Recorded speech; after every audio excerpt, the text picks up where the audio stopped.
It just might be the greatest sports franchise in the history of sports. A place where legends are made, and there's always something to talk about.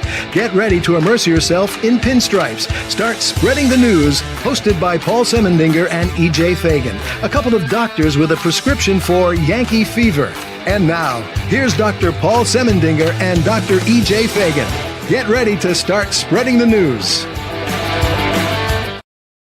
Oh my goodness, ladies and gentlemen, got to get rid of that graphic. It is the Start Spreading the News and the Dr. Sem Yankee Show all rolled up in one. Dr. E.J. Fagan, I keep promising this. I've been promising this since October, I think. And Dr. E.J. and I are going to be doing our regular show, hopefully live, hopefully beginning in July. I have had so many night meetings, so many things that I just can't do the Monday night show. And this week, I have a super special, very good friend as our guest. This is both shows, the Dr. Sem Show and the Start Spreading the News Show. But before we begin and before I introduce my super special guest, a reminder that this showgram, how do you like that? That's what happens when you rush. This program is brought to you by Artemisia Publishing. Artemisia is a fantastic publisher located in the United States of America, a traditional publisher who has published a host of great books, including the least among them written by, that's me, and Roy White's From Compton to the Bronx, that was written by me, and the wonderfully motivational 365.2, which was written by me, and the fantastically wonderful greatest novel ever written, Scattering the Ashes, that was written by me. And I have to get a better graphic, but the brandest, newest, yankiest book that I have is The Greatest New York Yankees by Uniform Number. Mike and I just gave it away, might have a chance to talk a little about that. Ladies and gentlemen, my dear friend from Pennsylvania and a writer at Start Spreading the News, here is the great Mike Whiteman. How are you, Mike? I am great. How about you, Paul? I'm doing great. So we're going to have some fun. You came up with this idea probably a year ago. We met, we had pizza somewhere between Lancaster and Hershey. I don't know where we were, but it was some town somewhere. And you brought these wonderful packs of baseball cards, Hall of Famers. Yep. And you said, why don't we one day do an unwrapping program and see who's the best? So I was thinking that you'll open a pack, I'll open a pack. And why don't we do this? On the back of these cards, I can see through the wrapper, are little descriptions of the players. So why don't you then go first, start reading the description of the player, and we'll see how long it takes me to figure out who it is, and then I'll do the same. And then if we can, we'll tell a story, something we remember about that player, etc. Make sense? That sounds great. And then maybe we'll decide who is the best player in the pack. That will have a big debate. All right, so you want to go first? I will. And for the sake of integrity, I will show you sealed. I just opened mine. That's why I was talking. Sealed about 30, 40 years. These are the Donruss Hall of Fame baseball puzzle and cards. And I'm trying to think when I'm going to quick look for the date. Okay, so these are copyright 1983. So I just broke the seal from about 40 years here. Yeah, 43 years ago. And in case so here is the puzzle piece. So you get the puzzle piece and you get 8 Hall of Famers, at least Hall of Fame folks who are in the Hall of Fame as of 1983. And I found these at a local card shop. It was $1 a pack, and I couldn't resist. And I love nostalgia. I love the Hall of Fame, and I couldn't resist it. And then when I grabbed them, I got the idea. I said I have to get some of these to my good friend Paul, and we'll do similar to what we're doing tonight here. So let me read the first one here. Okay. This is one that's probably you're going to catch pretty quickly.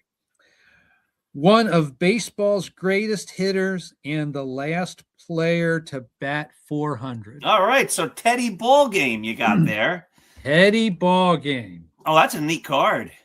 My That is dad's a nice favorite card. player. Yeah, very nice. I was just going to say, yeah, he's your dad's favorite player. That is cool. All right, here you go. You ready? This is card number 1 in the set. I don't know if that means anything. Okay. This player may have been baseball's greatest player. He certainly was the game's fiercest competitor. His batting accomplishments are legendary. A lifetime average of .367, 4,191 hits, 12 batting titles, his first at the age of 20, and 3 400 seasons, topped by 420 in 1911. Intimidating the opposition, the Georgia Peach stole 892 bases during a 24-year career, mostly with the Detroit Tigers, and his 96 steals in 1915 withstood the assault of base runners for almost 50 years. That player is Ty Cobb. And there he is, Tyrus Cobb. Paul, let me ask you a question. What type of player do you think Ty Cobb would be today? You know the joke he had, right? You know the Ty Cobb joke? I'm not sure. All right, so somebody asked him during the end of his life in the 1960s. They said, Ty, the game has changed, and it's different than it was when you were playing. And they said, how do you think you would do in the game today? And he said, I'd probably be about a 280 hitter. They said, really? And he goes, yeah, well, I'm 72 years old. 70.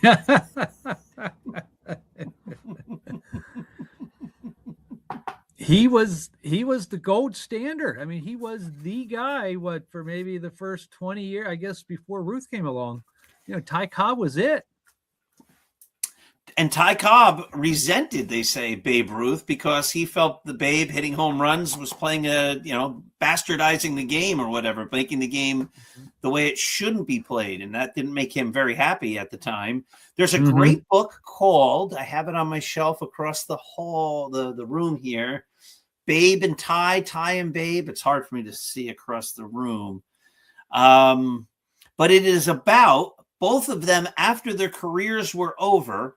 They played a series of golf tournaments, 3 golf tournaments, and it's actually a fantastic book. And you know what? We're going to do another show. At that other show, I'll pull the book off the shelf. Okay. And I'll show the book, and I highly recommend it. Yeah, I seem to recall reading where I think Ruth had high regard for Cobb. Yeah, and whereas Cobb did not have such high regard for Ruth, at least when they were playing. Mm-hmm. If you're the greatest of all time and somebody supplants you, that's a good reason to be resentful. That can be hard to take. That could be hard to take, especially if he's playing something totally. I mean, he is not only considered maybe a better player, but he's taken your style and he's kind of making it obsolete. So, 100%. All right, what's your next guy? All right, now okay, so here's one here. This one probably won't be as easy for you as the first one. The last of the legal spitballers won 270 games over 19 seasons for 7 major league teams, reaching 20 on 5 occasions. He won 13 straight for the 1927 Giants and helped the Cardinals to the pennants in 1930 and 31 and the Cubs in 1932. He was known as Old Stubblebeard for his habit of not shaving on the day he was scheduled to pitch. Yeah, that's all you got for me, huh? That's all I got for you. Oh, my goodness, that's impossible. Burley Grimes. Am I right? Oh, yes, my God. Yep, that is correct here. I got to with the light here. I want to try to get it there so you can see it there. I was hoping you were going to say Brooklyn Dodgers, and then I would have known it was right, but I was just nothing but a guess. Burley Grimes. Good job there. Wow. All right. You're in the dark again now. I say, where'd my light go here? All right, here you go. This player was one of baseball's all-time power hitters. The slugging first baseman belted 534 home runs over 20 seasons, hitting 30 or more, a record 12 years in a row. Double X walloped 58 for the A's in 1932, only to miss Ruth's mark when rain erased 2 others' home runs, I guess. He copped the Triple Crown the following year when he repeated as MVP, and he had a 50-homer season with the Red Sox in 1938. But Greenberg's 58 cost him a second Triple Crown. That player was? This Mr. Jimmy Fox. You are good. There he is, Jimmy Fox. Well, I could say that I have a little bit of an advantage. Jimmy Fox might have been my grandfather's favorite player. Very cool. And he was a big Philadelphia A's. Jimmy Fox, Lefty Grove, Connie Mack. He used to go watch him at Shibe Park. Oh my goodness! Told me many stories. I guess evidently Jimmy Fox. My grandfather grew up in Maryland, and I guess evidently Jimmy Fox used to come by and maybe visit the players and coach the team a little bit. But after the Yankees, those A's of the late 20s, early 30s are my favorite teams. Those are fun teams. I think Ty Cobb was on those A's teams. I think he was at the end of his career. Yes. Isn't that funny? So we've got 2 Philadelphia A's here in my pack. All right, go to the next guy. Okay. All right, here. So known as the meal ticket, this pitcher led the Giants to 3 pennants and 2 near misses in a 5-year span, during which he averaged 23 victories a season, twice named MVP. That's back when pitchers were more commonly MVPs. Baffling hitters with a deceptive screwball. Oh, Carl Hubbell. A 46-inning scoreless streak, which is of course relevant now because of course the fellow was at Sanchez for the Phillies just had a 50-inning scoreless streak. Am I right? Is it Carl Hubbell? You are right. You are correct. Yeah. We're going to rename the show. This is the Paul and Mike. We are the most brilliant baseball fans in the history of the world show. Wow. I think that would get that'd get lots of views. I think that'd get lots of views. We are the most brilliant baseball fans in the whole world. Carl Hubbell was the guy in the 32 All-Star game, was it? Who struck out Babe Ruth, Lou Gehrig, 5 guys in a row. I couldn't tell you the 5 guys. Yeah, I think it was Ruth, Gehrig, maybe Fox. Might have been Bill Fox. Dickey might have been one of those guys. Oh, right. man. Let's see. Who did Hubbell strike out? I remember an interview. 5 Hall of Famers in succession. Here they are. Okay. Babe Ruth, Lou Gehrig, Jimmy Fox, Al Simmons, another A, and Joe Cronin. Okay. I remember reading something from Lefty Gomez because Lefty Gomez pitched that day. And I think Cronin batted 7th. And the guy who batted 8th, and maybe that was Bill Dickey, did not, he put some wood on the ball. He didn't strike out. And then Gomez struck out afterwards. And Gomez lamented, he says, if the batter before him would have struck out too, then we all would have known that he struck out 7 in a row, starting with Ruth, ending with Lefty Gomez. And so he thought that had been funny to put himself in the same company as all the great hitters. Oh, I'm looking at the wrong All-Star game here. This is 1937. So what year did I say it was? 32? The 32 or might have been 33.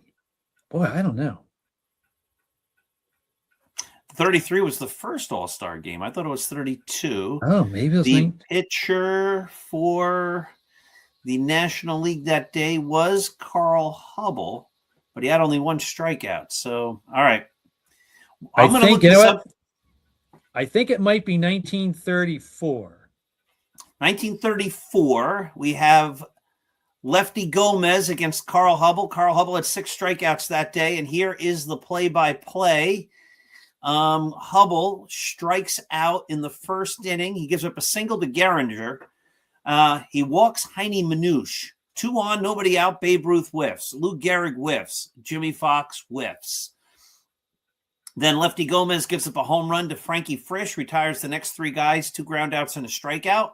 Then the second inning, Al Simmons strikes out. Joe Cronin strikes out. Bill Dickey singles to left. Lefty Gomez strikes out. Then Gomez retires to side in order. And then Charlie Druringer flies out. Heine Manouche grounds out. Babe Ruth walks. Lou Gehrig lines out. So doesn't get any strikeouts in the third. That's that famous game right there, 1934. All right. Why don't you lay the next one on me? Okay, here. So far, we're 4 for 4. Well, this is one. This is one that you'll again. This is almost too easy, but he is. He's a great player, and I like talking about great players. But this gentleman is synonymous with home runs, but there was so much more than his 755 round tripper. Oh, okay.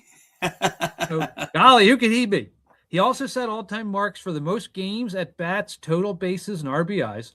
His batting average over 23 seasons was .305, indications of the all-around ability of this quiet man from Mobile, Alabama. The National League MVP in 1957, he appeared in a record 24 All-Star contests with the Braves, Milwaukee, and Atlanta. Paul, who is that man? Would that be Hammerin' Hank Aaron? You would be correct. Now, do you call him Hank Aaron or Henry Aaron? I always call him Hank Aaron. Yeah, me too. Yeah. 24 All-Star games. My goodness. That's a lot. And then, not only was he with the Braves, but of course he had 2 years with the Brewers at the end of his year. He was a DH for a couple of years. My dad 24 All-Star games. My dad used to do a trivia. I can name 3 guys that I can name only 3 guys that I remember from this trivia, but there were at least 3 great Hall of Famers who began their career in one city, left to play in another city, and then returned to their home city where they began with a different team to end their career. Can you name those 3 players? One of them is Hank Aaron. He begins with the Milwaukee Braves, ends with the Milwaukee Brewers. There's 2 others that I can think of. Boy, I'm trying to think here. So who would have moved? Wonder if it's someone from St. Louis. If it is, they're not on my brain. On my mental list. Philadelphia. If it is, it's not on my mental list. So it's started. I'll give you in a hint. the city. They both. One began in New York and ended in New York with a different team. Okay. And one began in Boston and ended in Boston with a different team. Okay. Oh, boss. Okay. So, all right. Goodness. Okay. Boy, that's a good one. So, started in New York, ended in New York. Wouldn't be Johnny Mize, would it? He ended that with would the be Yankees. A third guy. Did Johnny Mize come up with the Giants and then go to the Cardinals, or did he go with the Cardinals? I'm not sure. I'm going to look him up. Look him up. Look him up. That could be the 4th guy. He could be. Johnny Mize came up with the St. Louis Cardinals, so he doesn't count. St. Louis Cardinals. Okay.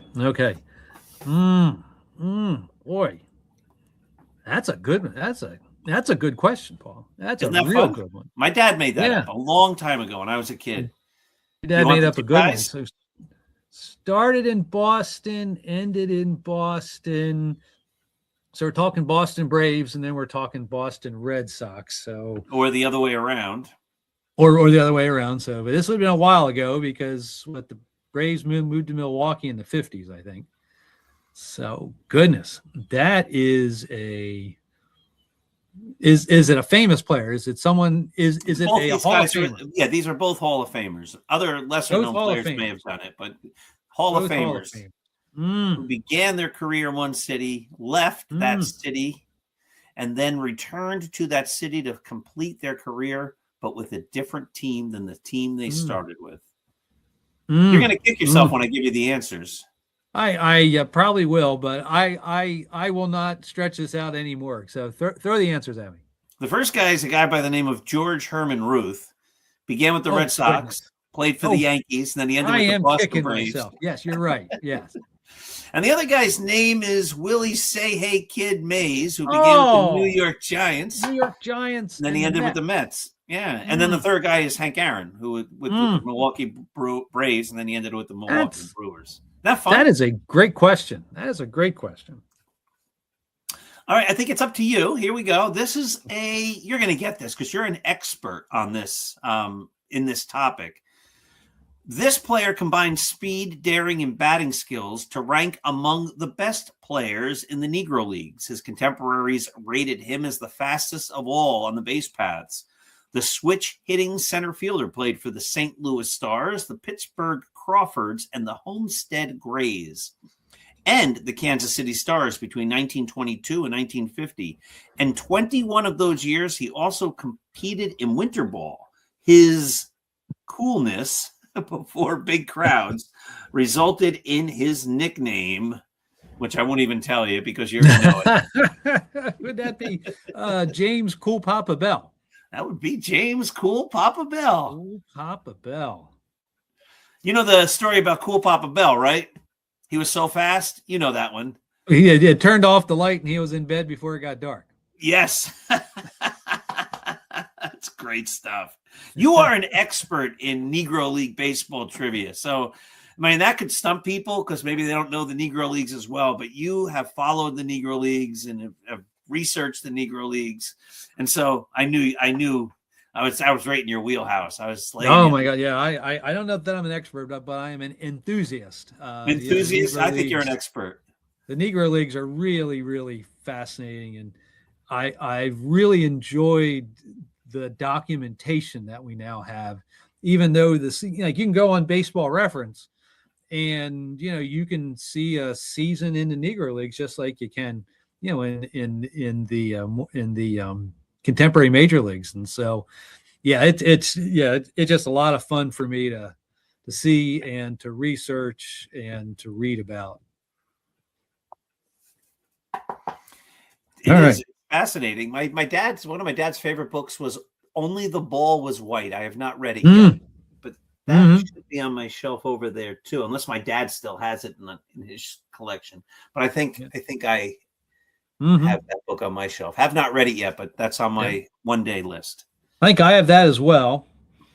I have a biography of Cool Papa Bell that I need to read. And Poznanski's book about Buck O'Neill is just phenomenal. Oh, absolutely.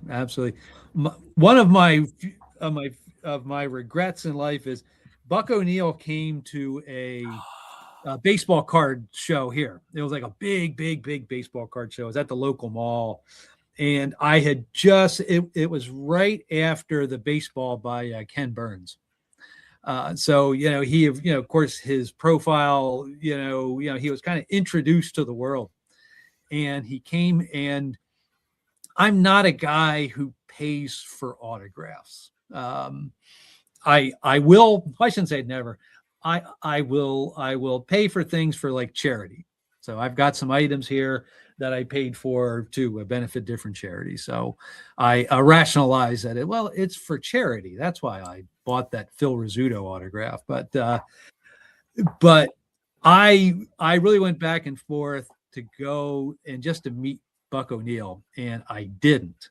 And I kicked myself because, gosh, I would have sure liked meeting him. Yeah, total classy human being. Oh, when is that auction? Well, the one that I do regularly, that's in September. There's whenabouts in September? Labor Day. Really? It's on Labor Day? Labor Day weekend, yep. All right. Well, there's a better than zero chance that I will be in the Hershey area on Labor Day. Oh. So maybe if you wouldn't mind having me tag along, maybe I'll come with you on that day. I would love to have you tag along, and what I'll tell you is the place where we go. It is a huge deal. the sports auction is just one part of it. Another part of it is the amazing food. So even if you're not a sports fan, it is something that you'll enjoy. But I would love to have you with me. All right. So I just invited myself. So it all depends on a little baby when she decides to come and how much I'm needed at that time. But if I'm not needed and I can spare a few hours, I would love to attend that auction and help contribute to into the funding of the good charity. Yep. It's for the local hospice. Yes, local hospice. So yep. Who did a great job with your dad, as I recall. They did. Right? Absolutely, yeah, absolutely. So, but now would be forward. Be happy to have you down here. Be happy to have you. All right, sounds good. All right, is it? I guess it's my turn. We have time for maybe a couple more guys. Okay. We're never going to get through. This is the definition of baseball fans. By the way, there are 8 cards in the pack, and we've gotten through 6 of them so far. So we have 16 cards in total. We've gotten through 6 of them. That's okay. It is okay because this is what baseball fans do. We just start talking. That's what we do. Okay, here. Let's see here. Let me read the next one here to you. Okay. There was no sophisticated measures, or I'm sorry, there was no sophisticated measuring devices in the early 1900s, but this man's fastball was considered to be in a class by itself. Using a sweeping sidearm delivery, he fanned 3,508 batters over a brilliant 21-year career with the Washington Senators. Kind of gives it away a little bit. Yeah, a little bit there because I was going a different direction till you said Senators. Okay, and his 113 shutouts are more than any pitcher before or since. He won 416 games, second to Cy Young, despite hurling for a losing team, and he enjoyed 10 successive seasons with 20 or more victories. Name that Hall of Fame pitcher, Paul. The Big Train, Walter Johnson. The Big Train, Walter Johnson. These are great cards. I mean, you talk about. All right, I'm going to give you one more now. Distinguished 54-year professional career, spanned the era from Christy Mathewson to Tom Seaver. He played 14 seasons in the majors, hitting .284, and in the 1923 World Series, he accounted for both giant victories with home runs. It was as a manager, though, that he earned Hall of Fame recognition, his feat of guiding the Yankees to 10 pennants and 7 World Series titles in a 12-year span ranks as the top managerial accomplishment of all time. That would be Mr. Casey Stengel. And there he is, Charles Dillon Casey Stengel. Have you ever read the Stengel book written by Robert Creamer? Robert Creamer. Have you ever read that? I have not. I've read Creamer's biography of Babe Ruth. I've never read his biography of Casey. It is one of the best books I've ever read. Oh my God. Best baseball books I've ever read. I've read that multiple times. It just, Stengel himself, I mean, was just a fascinating character. And of course, Creamer's a really good writer. So it's just a really good book. I think that won the Casey Award at one point, didn't it? When the best baseball book of the year. Something tells me it might have. It might have. So yeah. So if you're looking for some good vacation reading, that's a good vacation reader right there. That's awesome. All right, I'm going to give you the last 4 guys here, just so we can at least say we got through the pack. You're going to get them all. All right. Many, including John McGraw, considered this player baseball's greatest all-around player. Despite his awkward appearance, the Pittsburgh Pirates non-pareil shortstop was a sensational hitter, a brilliant base runner, and a flawless fielder. He broke into the majors by hitting .344 in 1897 and enjoyed 17 consecutive 300 seasons, including 8 as the NL batting champion, compiling a lifetime average of .329. The Flying Dutchman also stole 720 bases and led the league in thefts on 6 occasions.